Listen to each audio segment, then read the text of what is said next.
करना, बाराने रहमत का नुज़ूल से दिल छोटा मत करना। बुजुर्गों ने फरमाया जब किसी नेक काम पर बारिश हो जाए समझ दो कि वो काम अल्लाह ने तुम्हारा कबूल कर लिया है। जसपुर वालों, महफिलें मुनक्किद हुई है, होती रहेगी, लेकिन आंखों से देख लो, कहा जाता है कि रहमत बरसती है। अब तक न दिखने वाली रहमत देखा था, अब दिखने वाली रहमतों का नुज़ूल देख लो। ये इमाम आली मकाम का सदका है। तो जल्दी जल्दी में अपनी बात पूरी करूं, इसलिए कि आपको ज्यादा इम्तिहान में नहीं रखा जाएगा, आपको ज्यादा आजमाइश में नहीं रखा जाएगा। हजरत मौलाना हाशिम काशीपुरी साहब से उनका खिताब सुना, हजरत अल्लामा जाहिद रजा नूरी साहब किबला और मुफ्ती साहब किबला सब लोग यहाँ पर मौजूद है। आप जरा तवज्जो फरमाए, वो कुरान तवज्जो करें, वो कुरान तवज्जो करें, वो कुरान। लोग कहते हैं करबला इतने शब्दों मत से बयान करने की क्या जरूरत है, करबला इतनी तफसील से बयान करने की क्या जरूरत है, करबला की इतनी तशरीह करने की क्या जरूरत है। हो गई शहादत, हो गई शहादत, हो गई, बात खत्म हो गई। एक बात आपसे कहूं, किसी की शहादत पर तवज्जो करें। आप चुप रहे सब लोग, अरे कोई किसी को कुछ ना कहे। अब कोई किसी को कुछ नहीं कहेगा, जो जिस हाल में उसी को उसी रहने दो। आप भी बैठ जाए, बैठ जाए, सब बैठ जाए। बस जिसकी महफिल है उसने संभालना है, महफिल जिसके उसने संभालना है, कोई कुछ नहीं बोलेगा। एक बार सब बुलंद आवाज से दुरूद शरीफ पढ़ें। अल्लाहुम्मा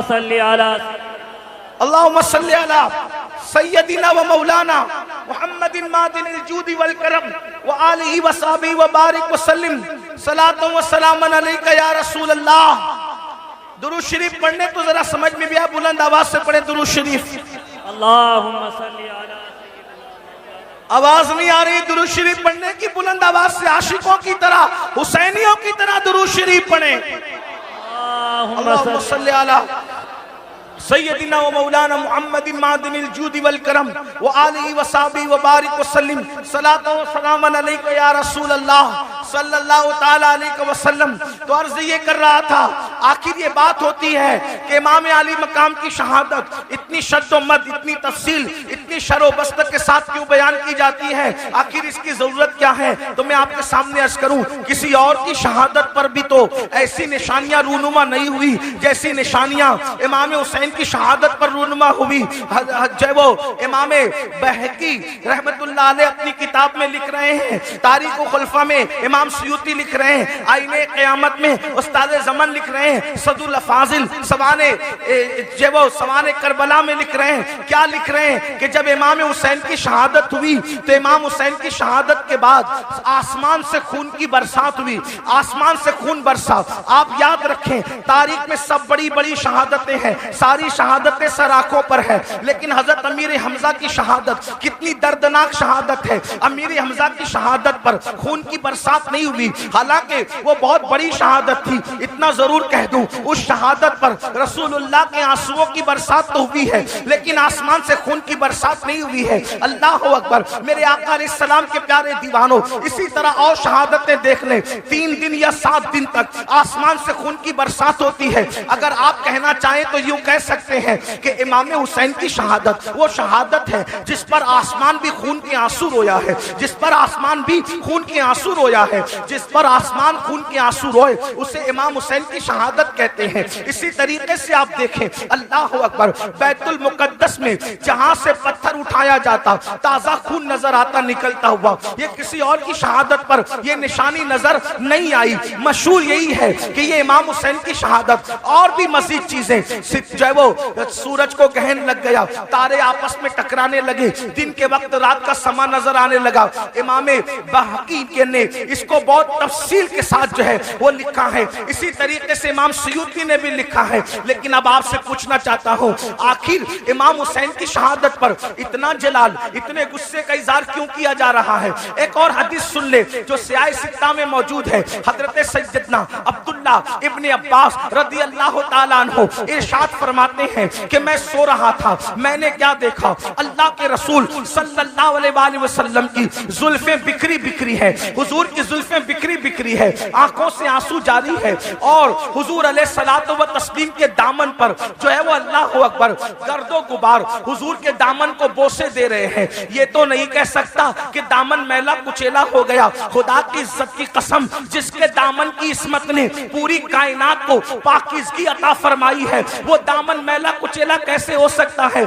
लेकिन सिर्फ सुनने वालों को पता चल जाए कि दामन की कैफियत क्या थी। अल्लाह अकबर। इब्ने अब्बास के फरमान का मफहूम है, मैंने देखा जुल्फे बिखरी है, जिसको मालूम है उसको मालूम है, जो नहीं जानता वो सुन ले। मुस्तफा जान रहमत की जुल्फे कभी नहीं बिखरा करती थी। लोग सोते हैं तो सोते में आदमी के बाल बिखर जाते हैं, लेकिन ये मेरे नबी का मोजज़ा है, सोने में भी हुजूर की जुल्फे कभी नहीं बिखरा करती थी। बहुत तफसील से मैंने इसको कई मकाम पर बयान किया। आज वक्त बचाने के लिए तफसील नहीं पेश करता, सिर्फ इतना इजमाल पेश करता हूँ। हुजूर की जुल्फे क्यों नहीं बिखरा करती थी? वजह ये थी, बद्र ओहद का हंगामा भी हुजूर की जुल्फों को नहीं बिखेर सका। अल्लाह अकबर। खंदक और खैबर की मुसीबतें भी हुजूर की जुल्फों को बिखेर नहीं सकी। मगर अल्लाह अकबर, क्यों जुल्फे नहीं बिखरती थी? तो मेरे इमाम कहते हैं, शान है पंजे कुदरत तेरे बालों के लिए कैसे हाथों ने सवारे हैं तुम्हारे गेसूर। किसी के बाल माँ संवारती है, किसी के बाल बाप संवारता है, किसी के बाल भाई बहन संवारते हैं, किसी के बाल वो खुद संवारता है, लेकिन हुजूर की जुल्फे वो थी, शाने पंजे कुदरत ने उनको संवारा था, कुदरत के हाथों ने उन बालों को संवारा था। इसलिए बद्र हो, ओहद हो, खंदक हो, खैबर हो, हुजूर की जुल्फे बिखरा नहीं करती थी। मगर अल्लाह अकबर, बद्र ओहद के हंगामे, खंदक और खैबर की मुसीबतें जिस रसूल की जुल्फे को बिखेर न सकी, आज अब्दुल्ला इब्ने अब्बास कहते हैं हुजूर की जुल्फे बिखरी बिखरी है, हुजूर के दामन पर अल्लाह अकबर गर्दो गुबार बोसे दे रहे हैं, खून के छींटे हुजूर के जुब्बे पर है, हुजूर अलैहिस्सलाम की दाढ़ी आंसुओं से तर है। मैंने पूछा अल्लाह खैर करे या रसूल अल्लाह, खुदा आपको वो दिन न दिखाए अल्लाह अकबर जिसमें आपको तकलीफ हो। या रसूल अल्लाह, आज आपकी दाढ़ी बिखरी है, आज आपकी जुल्फे बिखरी है, आज आपकी आंखों में आंसू है, आज आपके दामन पर खून के जो है वो आसार है, आपके दामन पर गर्दो गुबार है।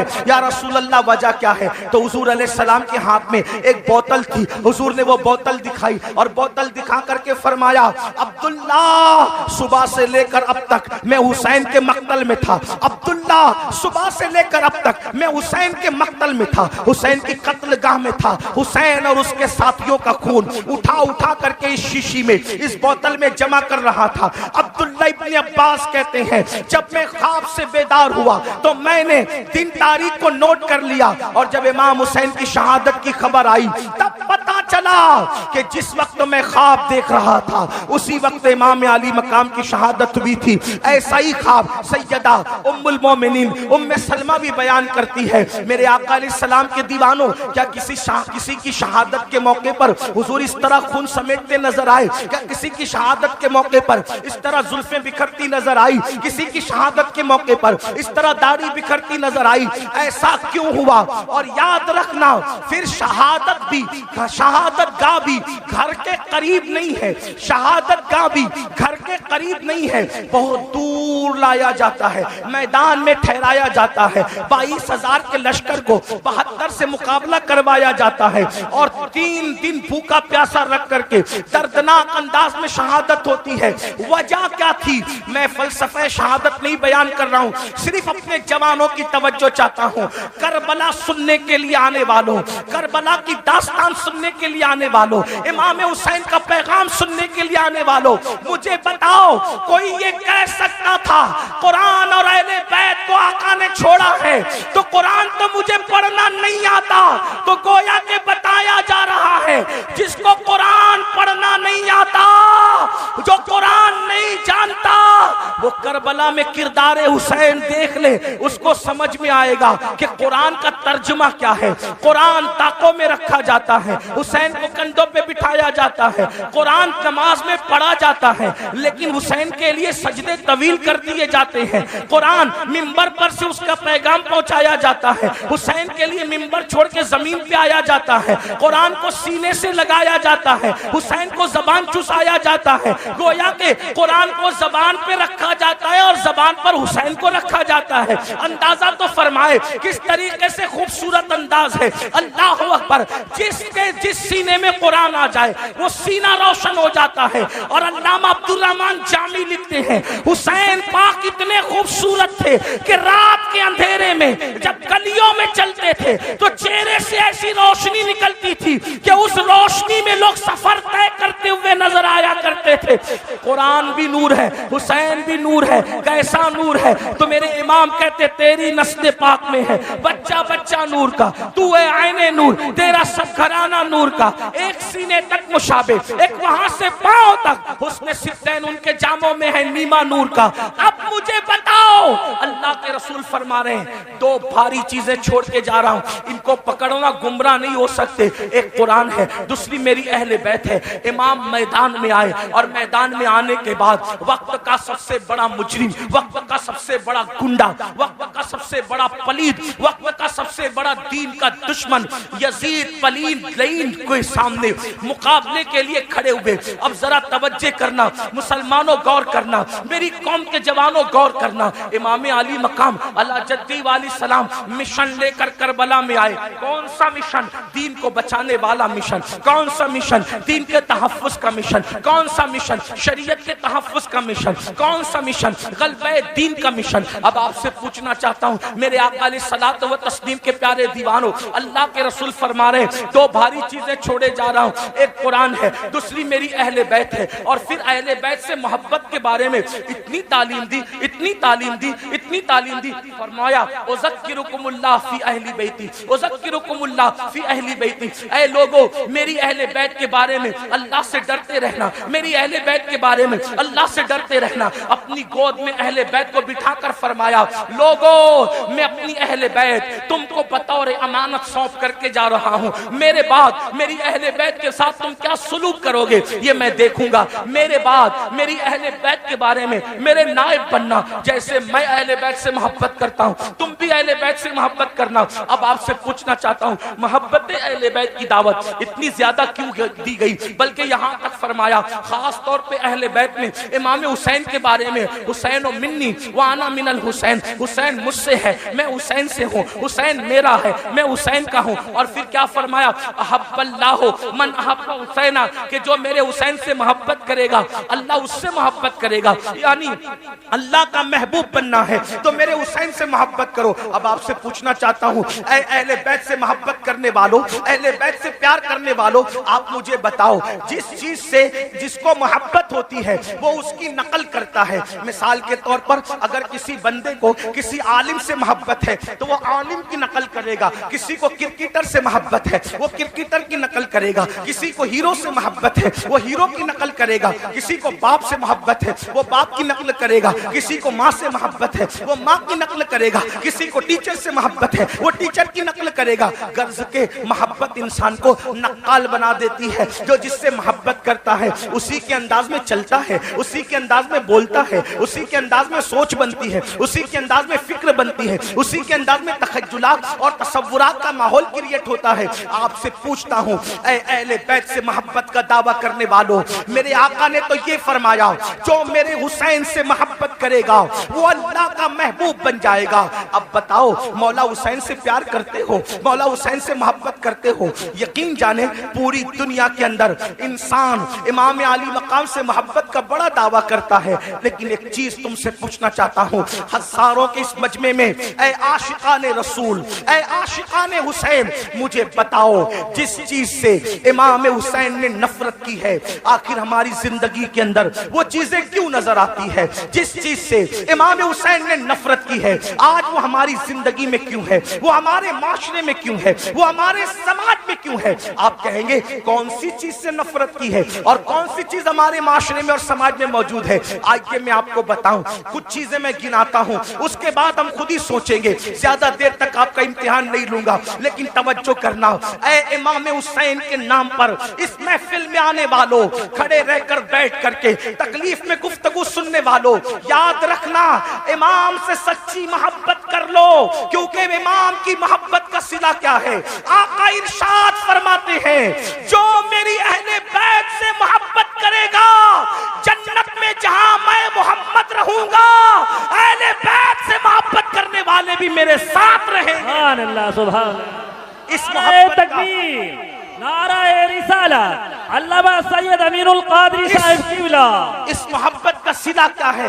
हुजूर के साथ जन्नत में जाओगे, लेकिन मोहब्बत करो। मोहब्बत के नाम पे चिटिंग ना करो, मोहब्बत के नाम पर हेरा फेरी ना करो, मोहब्बत के नाम पे दिखावा मत करो, मोहब्बत करो। अल्लाह अल्लाह। अब देखो मोहब्बत का तकाजा ये है, जो जिससे मोहब्बत करता है उसके तरीके पर अमल करता है। जो जिससे मोहब्बत करता है वो जिस चीज से नफरत करे उससे नफरत करता है। मिसाल के तौर पे एक हदीस में पढ़ता हूँ, देखो मोहब्बत का मफहूम समझ में आएगा। अल्लाह अकबर। मदीने मुनव्वरा की सरजमीन है, मदीने की सरजमीन पर एक शख्स अपनी ऊँटनी को पाजेब पहना करके, अपनी ऊँटनी को पाजेब पहना करके ले करके जा रहा है। पाजेब समझते हैं पैर के अंदर।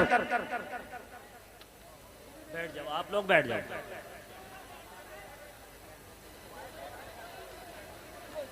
पैर के अंदर जो घुंघरू बांधे जाते हैं उसको पाजेब कहते हैं। पाजेब किसको पहना के ले जा रहा है? ऊँटनी को। तवज्जो करना, माए और बहनें भी मौजूद है, उनकी भी तवज्जो। ऊँटनी को पाजेब पहना कर ले जा रहा है। छम छम की आवाज ऊँटनी के पैर में बंधे हुए पाजेब और घुंघरू से आ रही है। उम्मुल मोमिनीन सैयदा आयशा सिद्दीका ने जैसे ही घुंघरू की और पाजेब की आवाज सुनी, फौरन कान पर हाथ रख लिए और अपनी कनीज से कहा, जाओ उस ऊँटनी वाले को मेरा नाम कहना और मेरा नाम लेकर के कहना, खबरदार ऊँटनी रोक दे। जब ऊँटनी वो रोक दे मेरे नाम से तो उससे कहना पाजेब उतार दे। और पाजेब उतारने के बाद उसको कहना, जिस आवाज को अल्लाह के रसूल ने नापसंद किया है उस आवाज को आयशा कभी पसंद नहीं कर सकती। अल्लाह अकबर। मेरी कौम के जवानों गौर से सुनो, हदीस पर तवज्जो करो। याद रखना, आज कोई अपने आप को कुछ भी टाइटल दे दे, जमीन के अंदर जाने के बाद पोल खुलेगी कौन क्या था। जबान से बड़े बड़े दावे करने वालों, अल्लाह से डरो। अल्लाह के यहाँ अदल है, अल्लाह के यहाँ इंसाफ है, अल्लाह के यहाँ चेक करने का मामला है। अब आदमी अपने आप को जो चाहे कह ले। अल्लाह अकबर। ऊँट के पैर में पाजेब बंधे हैं, उन पाजेब के बारे में उम्मुल मोमिनीन ने कान पर हाथ रख लिया। कनीज जाती है, जा करके उस ऊँटनी वाली से वाले से कहती है, ए ऊँटनी वाले, ए शुतरबान, याद रख उम्मुल मोमिनीन का हुक्म है, ऊँटनी को रोक दे और पाजेब निकाल दे। अम्मा जान का हुक्म कौन टाल सकता था? उसने फौरन ऊँटनी रोक दी। ऊँटनी रोकने के बाद पाजेब निकाल दिए। निकालने के बाद आया उम्मुल मोमिनीन के पास, अम्मा जान आपने पाजेब निकालने का हुक्म दिया। उम्मुल मोमिनीन कहती है, ए शुतरबान, ए ऊँट चराने वाले, जिस आवाज को मेरे महबूब ने नापसंद किया है उस आवाज को मैं कैसे पसंद कर सकती हूँ? जो आवाज मेरे महबूब को तकलीफ पहुंचाती थी उस आवाज को मैं कैसे पसंद कर सकती हूँ? इसलिए पाजेब में घुंघरू न डाल और उसको ऊँट के पैर में न डाल। तो वो कितनी सादगी से कहता है, देखो लोग कितने सादा होते हैं, बड़ी सादगी से कहता है, अम्मा जान ये ऊँटनी तो जानवर है, जानवर को घुंघरू पहनाने पर क्या गुनाह हो सकता है? अल्लाह अकबर। तवज्जो करें, अम्मा जान ऊँटनी तो जानवर है, तो जानवर पे तो कोई शरीयत का हुक्म नहीं है, जानवर को पाजेब पहनाने पे क्या हो सकता है? उम्मुल मोमिनीन का जवाब सुनो, फरमाती है, नादान, ऊँटनी तो जानवर है, जानवर, मगर तू तो जानवर नहीं है, तू तो इंसान है।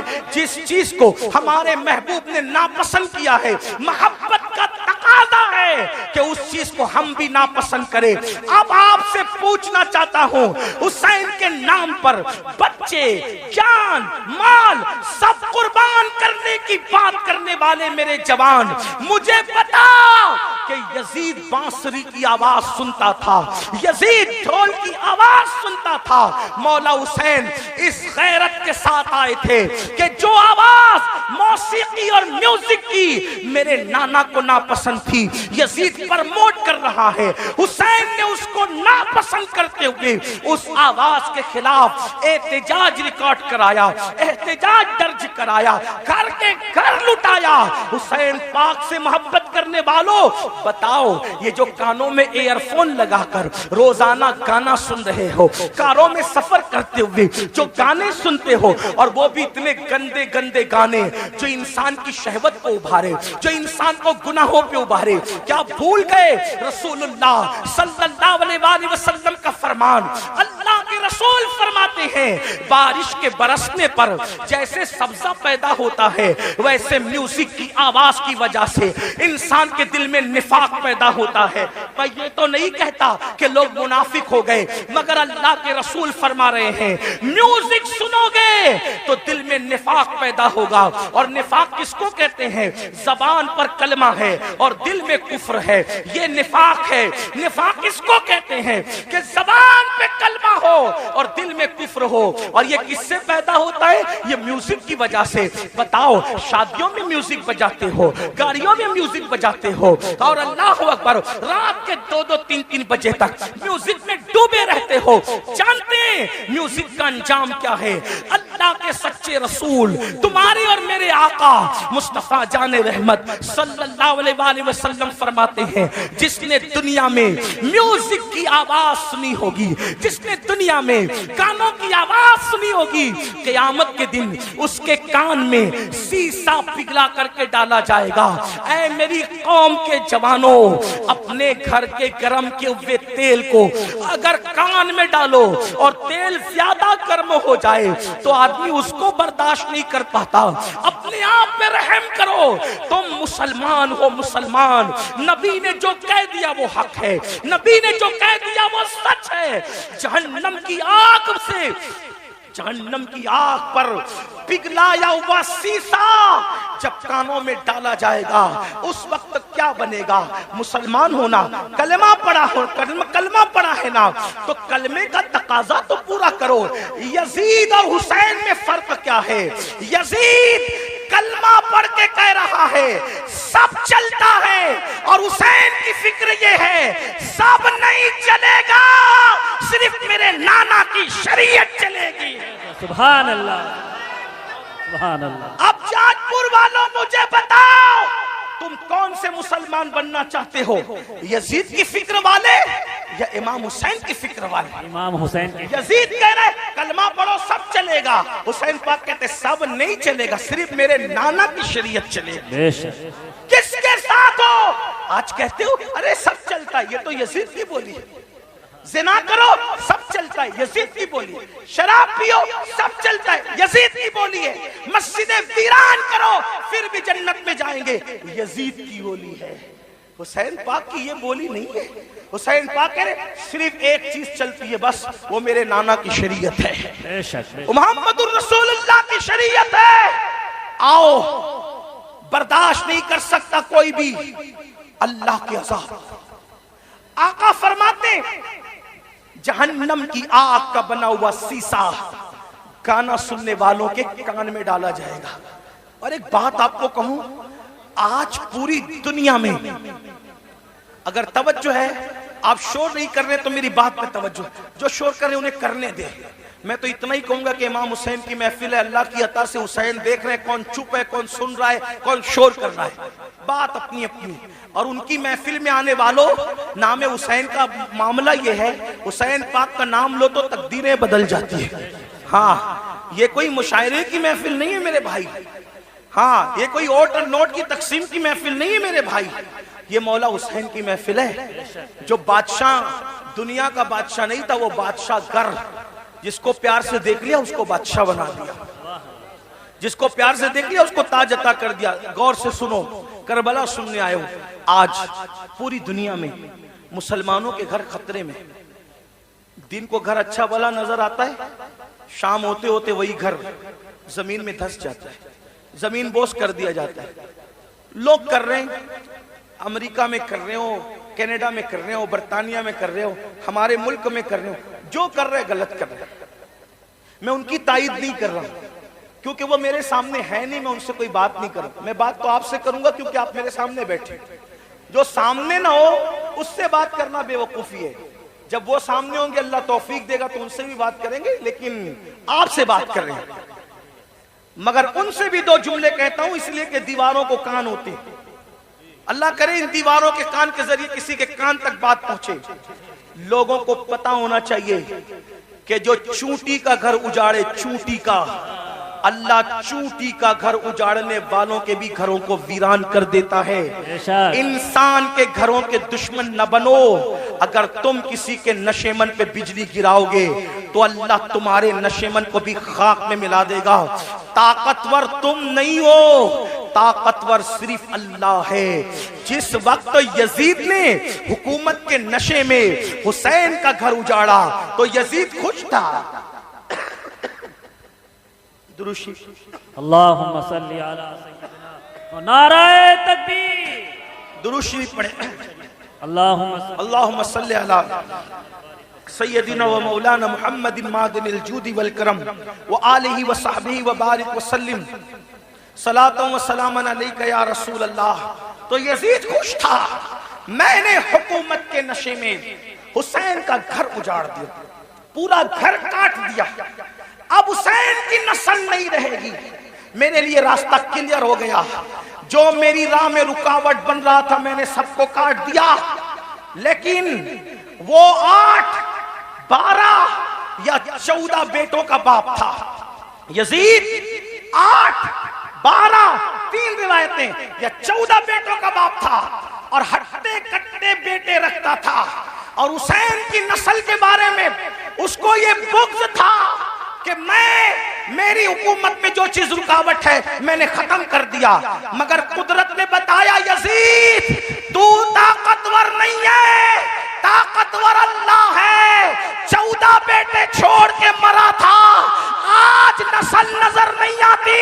हुसैन एक बीमार छोड़ के गए, कोई मोहल्ला नजर नहीं आता जहां हुसैन की औलाद मौजूद न। सुभान अल्लाह, सुभान, नाराए तकबीर, नाराए रिसालत, शोहदाए करबला कॉन्फ्रेंस, सरजमीने जसपुर। जमीन के अंदर भी अच्छे अच्छे औलाद हुसैन सो रही है और जमीन के ऊपर भी अच्छे अच्छे औलाद हुसैन नजर आ रही है।